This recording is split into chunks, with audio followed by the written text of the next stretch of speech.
નામ મારું આશુતોષ ઠક્કર છે. હું પોતે મ્યુચ્યુઅલ ફંડમાં એડવાઇઝર છું. આજના સમયમાં બધાને સેકન્ડ ઓપ્શન ઇન્કમનો ઓલવેઝ જોઈતો હોય છે. ઓલ્ટરનેટ બધા શોધતા હોય છે અને એવા ઓપ્શન કે ઓલ્ટરનેટની અંદર આપણી પાસે મ્યુચ્યુઅલ ફંડ અવેલેબલ છે.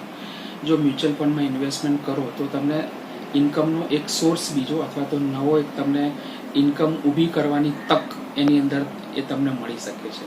પણ એમાં વસ્તુ એવી છે કે લોકોને પ્રશ્ન અમારી પાસે એવા આવતા હોય છે કે મ્યુચ્યુઅલ ફંડ કેટલાથી સ્ટાર્ટ કરવું. તો હું એમ કહીશ કે તમે 100 રૂપિયાથી પણ ઇન્વેસ્ટમેન્ટ તમે કરી શકશો. પાછળની અમાઉન્ટથી કોઈ લેવા દેવા નથી. 100 રૂપિયાથી પણ કરી શકશો. એસઆઈપી તમે 100 રૂપિયાથી પણ કરી શકો.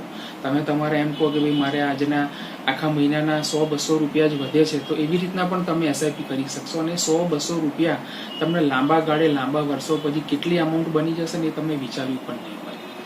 અને એક બીજો પ્રશ્ન એવો આવતો હોય છે એની અંદર કે ભાઈ એમાં જ્યારે હું એટલે મ્યુચ્યુઅલ ફંડની અંદર એકાઉન્ટ ઓપન કરવા જાઉં છું તો શું ડોક્યુમેન્ટની રિક્વાયરમેન્ટ હોતી હોય છે. તો જનરલી એની અંદર આધાર કાર્ડ, પાન કાર્ડ, ફોટો, તમારા એમાં ફેમિલીના એમાં શું કહે કે ફાધરનું નામ છે, મધરનું નામ છે, તમારું બર્થ પ્લેસ છે, તમારો મેલ આઈડી છે, તમારો મોબાઈલ નંબર છે, આટલી રિક્વાયરમેન્ટ આવતી હોય છે.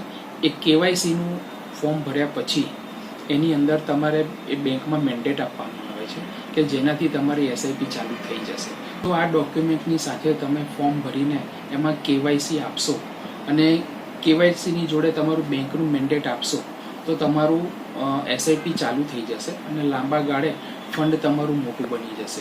એટલે પ્રોપર ડોક્યુમેન્ટેશન હોવા પણ જરૂરી છે, સાથે સાથે પ્રોપર ગાઈડન્સ હોવું પણ જરૂરી છે. બે ચીજ બહુ જ અગત્યની છે કે ભાઈ સારા મ્યુચ્યુઅલ ફંડની એમાં પસંદગી અને તમારી પાસે ફંડની અવેલેબિલિટી. હું એમ કહું કે ભાઈ મારે એસઆઈપી કરવું છે પણ એસઆઈપીમાં રેગ્યુલર ફંડ હું જો એમાં બેંકમાં નાખી નહીં શકું એટલે ભલે 500 રૂપિયા હોય મહિને, એમાંથી બી ચેક રિટર્ન જો જતા હશે તો લાંબે ગાળે એમાં તમને ફાયદો નહીં થાય. તો આ 3 વસ્તુ બહુ જ અગત્યની છે.